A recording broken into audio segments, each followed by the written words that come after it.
What's going on, guys? It's Eric. Welcome to the video. Today I wanted to talk about trucking in the upcoming recession. So it's kind of a hot topic on YouTube. I don't know about with trucking. Hot topic in trucking is it seems like the rates are low for a lot of people. But for me, I feel like it's kind of like one of those buzzwords that everybody just wants to talk about. So I figured I'd talk about it too.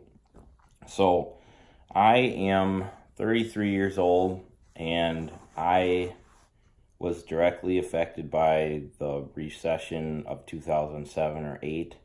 My wife and me both worked at the same place, and we got laid off.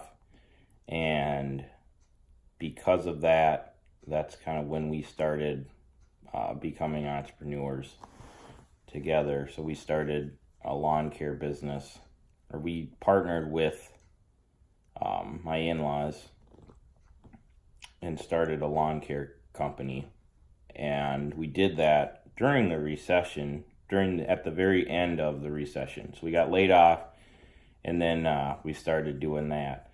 So I feel like what I want to talk to you guys about is trucking in a recession, and so the last recession I was not trucking in, and so I always think to myself, like what is it going to be like in trucking? So like some of you guys out there that have been around, if you guys want to share, that'd be great. It'd be good to know what it was like when you guys trucked in the last, in 07 and 08.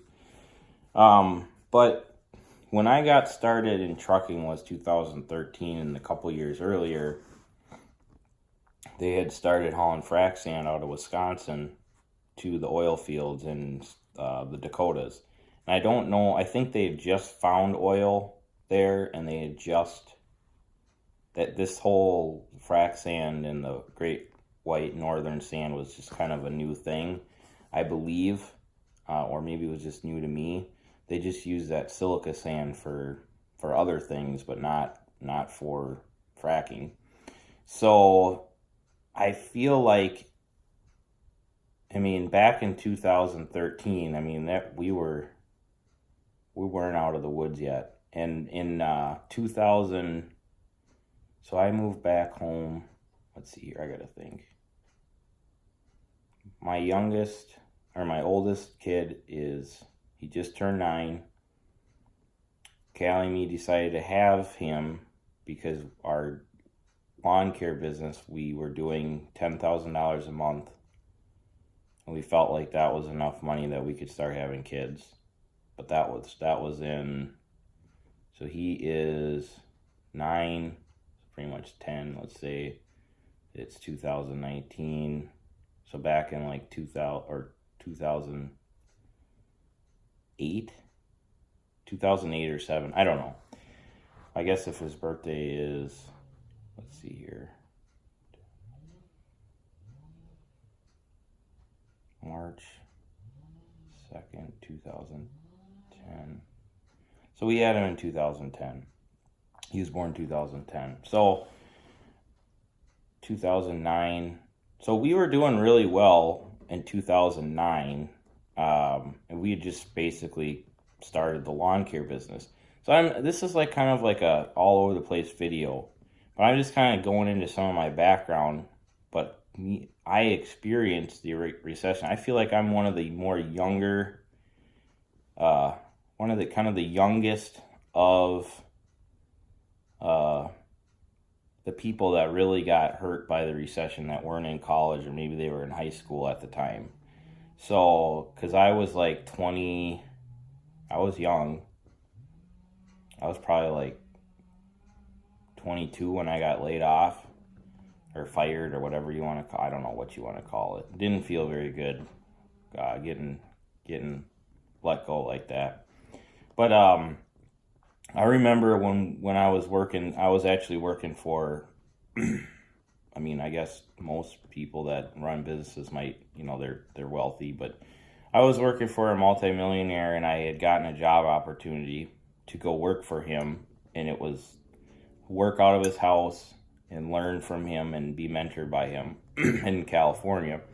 And basically, I would do whatever he needed. So, like, I would literally be his errand boy. I would help him do events. I would help him with selling. And the whole point was learn from him and then go do my own thing one day. Well, he was doing like, I don't know, $3 million a year. And it was him, his wife, Callie and me, and 2 other people. So it was like a small little he was like a seminar speaker, or still is. And Callie and me were looking at houses in California because they were like super affordable because, you know, everything had crashed basically. So that you get a really affordable, nice house in California. And so yeah, we were looking at buying one. And he called me in his office and he said, "Hey, I don't care if you buy a house, but I'm thinking I'm probably going to have to let you guys go." So in the business, you know, at like 20, probably 3 or 22, I remember making like phone calls, like calling people and trying to sell them on stuff that my boss sold. And like nobody was buying anything. And I remember thinking like, gosh, this is really weird. You know, like I couldn't get anyone to buy anything. So, I mean, and I had gotten really good at it. And I didn't understand, you know, like what was going on in the world and like how people buy and you know, like these people couldn't afford to buy anything. They were just using their credit cards. And their credit cards were maxed out, or they were just like, I didn't understand it. So, I mean, that's kind of why I'm doing this video now, is because, like, everybody talks about they're looking, well, not everybody, but, like, big-time speakers talk about, I was just saying, like, the reason I'm doing this video is because I was watching a Grant Cardone video. And I like Grant Cardone, some of his stuff, but some of it I feel like he's over the top, but I guess that's with anybody. I don't totally agree with what anybody says. You know, I kind of listen to it and then come up with my own ideas. So one of his last videos was really good. It's about the recession and what he's going to do. And everyone talks about profiting from it and this and that. But I am, you know, I'm nervous about it. And that's why I'm talking about it with you guys. I want to know what it's like in trucking. Because I just know that, you know, I thought I was really good at selling. And my mentor, he's got a good business going on. I mean, $3 million with like 4 employees and then his wife and him. I mean, that's like, it's a lot of money when you're a seminar company. I mean, what is that? 80,000, 88 times 3 is what, 8, what is it, 24? So like $240,000 a month he was making with like 4 employees and no trucks or trailers or, you know, no BS, no insurance, no frickin' insurance on trucks and trailers. It's a lot of money. A lot of money. It's a lot of money when you have a trucking business, actually. But the main thing is that it really hurt and affected me the last time, so I'm nervous about this time. So I feel like trucking, yeah, you know, like, so in the Grant Cardone video, he talks about, and also I want to say that, like Robert Kiyosaki, who I listen to more than Grant Cardone, everybody talks about you need, well, real estate guys, they talk about you need cash flow in a bad economy. So the cash flow is going to get you through a bad economy. So like they talk about rents usually go up because everyone feels like, oh, it's not safe to buy a house. I'm going to rent right now. So that makes sense. I'm not in love with rental income.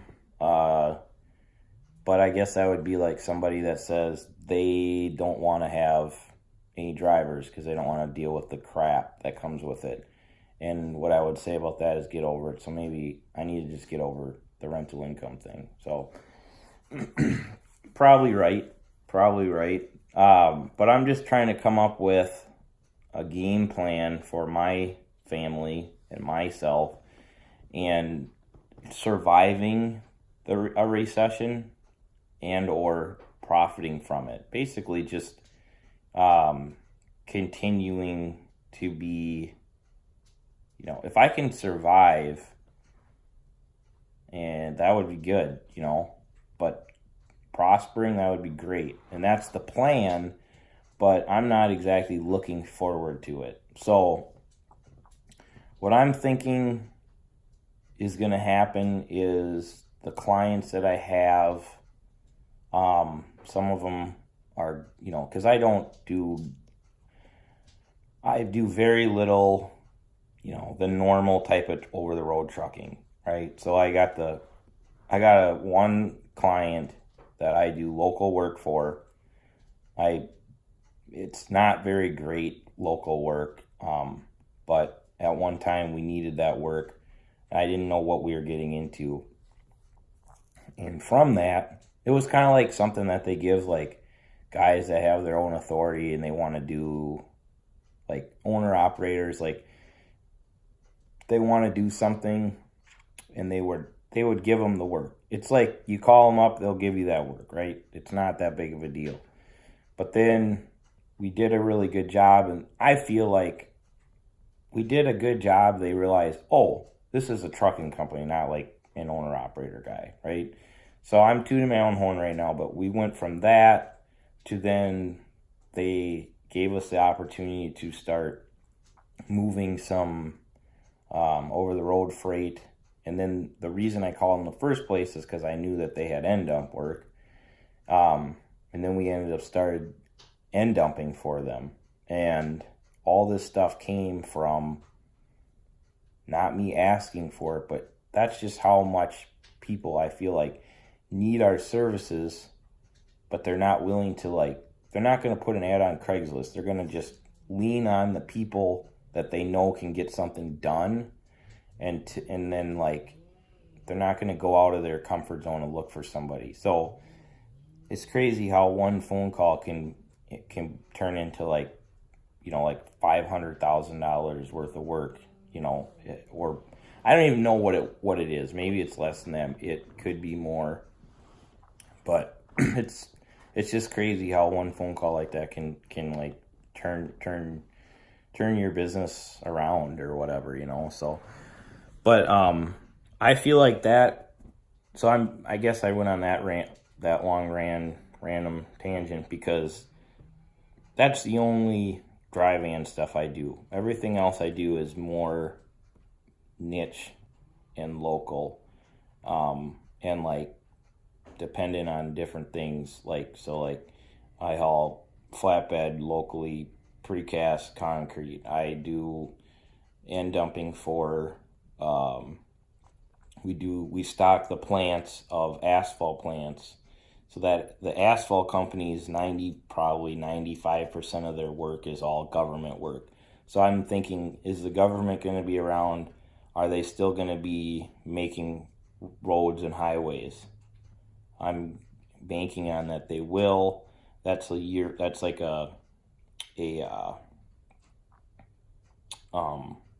it's a seasonal thing, but that's like one of my bread and butter things. I'm in really well with that. I just started doing the scrap metal thing. If this will be a test and see if Dirt Broke, the trucker, he's got a YouTube channel. He used to be real heavy into scrapping. So see if he watches 14 minutes into a video here. But if he could leave a comment, let me know, what is it like hauling scrap metal in a bad economy? Is it bad, or does it pick up? Because I have no clue, because I don't know enough about it. I know that I like doing it. It pays really well, but when is their boom? When are they boom and when are they bust? Or are they just steady? So that's something I'm thinking about. I haul concrete I stock ready mix plants, which would be concrete, and they do a lot of government work, but they also do a lot of private work for like like foundations and stuff like that, and new construction.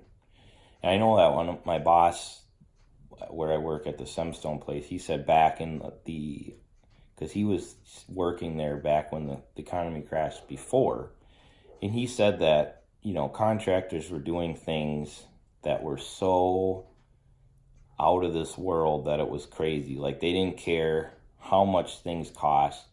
They just needed to get it done. And there was money was just flying out, and it just was crazy. So, like, to give you an example, there's like road bans here, and you don't hire ready mix trucks that can only haul half of a load or a quarter of a load unless you absolutely need it done. But they were doing things like, oh yeah, we just want all these trucks, we don't care what it costs. They weren't even asking what the price was. They just wanted the stuff delivered. And I'm talking about like dump trucks doing gravel, delivering the gravel for the base for a driveway, or the base for the whatever, right? They were doing things that just were so uncalled for that it was crazy. Let alone, like, you got the people that were buying houses for no money down and interest only and all that stuff. And then but that's an insight of the concrete world. Sounds like that's gonna get that'll get hurt. But is there something that's gonna pick up? That's the thing. Is something gonna pick up? This usually how I feel like is something goes and then something picks up. So, like, I don't know what it was, but when we started hauling frac sand, see, it could have just been because it just started. They just found the oil in the Dakotas. And I'm in Minnesota, so the Dakotas isn't that far away from me. And they used to truck before they had everything kind of figured out, they used to truck. The end dumps would pick it up in Wisconsin, bring it to Minnesota, process it, and then it'd be on its way out to the Dakotas. But now, we've really been struggling with the great, what do they call it? The Great White Great Northern stuff. I mean, it's still around, but it's not the force that it was at one time. But basically, when the economy tanks, for whatever reason, I think usually the price of oil, or I'm just going to, like, at the pump that we pay, for some reason that goes up. Back in the last economy, in Minnesota, when we were starting our lawn care business, which is just crazy, we were paying, I think it was like $4.25 a gallon in Minnesota. And it's not like we're West Coast. That was a lot of freaking money. And it was expensive, but the price was that high, and I'm pretty sure at that price, it's very profitable to produce oil here, and then they need their material. So then that side of the trucking sector gets busy. So, like, you kind of go back and forth. So I feel like I've seen a cycle in my life, or in my short little trucking career, because when we started hauling, I hauled construction. So I started with belly dump, went to side dump, and then I felt like the best local trucking was end dumping. So I kind of wanted to get out of the belly dumps and the side dumps and get into something more year-round and steady. For the year-round and steady work, I ended up having to take it's not a pay cut, but if I side dumped or belly dumped, I could probably get more per hour for a direct customer, but I would have to deal with all the crap that comes with that, like not working every day, having a lot of rain days, having a lot of breakdown issues, being yelled at in a construction site because these frickin' people are just annoying. Having to deal with all the crap that goes along with that type of work, right? So I bought an end dump, and I do make more per day, but the profit not always. Sometimes you just look at it and you think, why do I have my own equipment when I could do that and it pays almost the same? It's really hard to explain. It's another video, but I really shouldn't be talking about it in this one. But I got into end dumping to haul the frac sand, and that was really, really crazy at the time. But then, talking about cycles, it cycled out, I feel like, and then it totally died. And then 2 years ago, or not this past fall, but the fall before, so 2017, it just got crazy, really crazy, and then it kind of fell out again. So I don't really know. I feel like there's probably going to be, I don't have the answer of what to do, and I'm thinking about what it is. And if you look at trucking from real estate, from like, if you want your business to kind of follow real estate, I guess the terms in real estate are you want cash flow. So in trucking, you want cash flow. In this video I watched with Grant Cardone, he talks about you don't want money in the bank, you want cash flow. I don't necessarily agree with that. I feel like you want cash flow and you also want money in the bank. But I get what I do understand is what he's saying is if you have, let's say, $200,000 in the bank and you don't have any money coming in, you might want to put 20% down on $1 million property that cash flows, like, I mean, $1 million property isn't going to, I don't think it's going to cash flow that much, but let's say, I don't know, I don't know real estate like that, but let's say you're buying like an little industrial building, and it cash flows, like, it's $1 million, you put 20% down, so you put your $200,000 into that property, and then it's already got renters and everything in it, and you are getting like $10,000 a month after all your insurance and your taxes that are paid on that building. You're pocketing like, I don't know, like, I have no clue how this works. I'm just telling you some numbers. Let's say that you make $50,000 a year after on a $1 million building. You put $200,000 down, and then you make $50,000 a year. And then the economy crashes. The building isn't worth what you paid for it, but you're not upside down in it because you put 20% down. It drops by 20%, so you're like at break even, which it doesn't really matter if you're at break even as long as the renters are still paying. But my thing is if the renters aren't paying, then you're going to lose your shirt, So I feel like you should have some money in the bank to be able to cover the cost. But so that's what he talks about that on one of his, it's something about the coming recession or something like that. It's pretty recent here. So thinking of that in trucking, I feel like what I'm going to do, I don't know, but I think I'm going to sell a couple. So my thing is I feel like the most important thing with trucking is to keep on moving.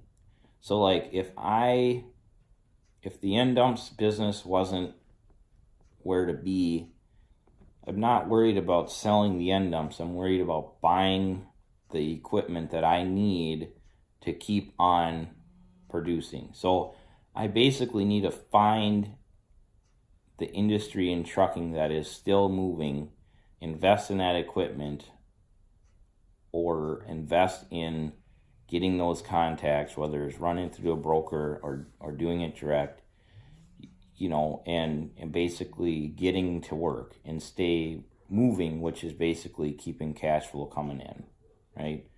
So that is my plan, but I do think that I'm going to sell a couple of trailers, and I would like to reinvest that back into my end dumps, because I can rent the trailers that I want to sell are my hoppers, and I can rent hoppers. People will rent those to you, but I can't rent end dumps. So I feel like if I need to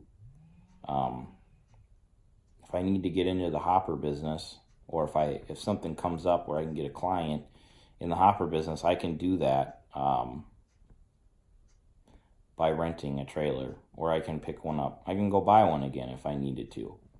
But I got about, I don't know, I got $1,000 probably a month wrapped into trailers that I don't use, and they're like actually some of my nicest pieces of equipment that are just sitting there. So I guess I'm thinking about selling those. And I don't know, people say you sell stuff and get into cash so that you have the opportunity to buy things. But I feel like if you don't have money coming in, and this is where I agree with Robert Kiyosaki and Grant Cardone, if you don't have money coming in, you're going to want to just hold on to your cash, and you're not going to be able to take advantage of anything.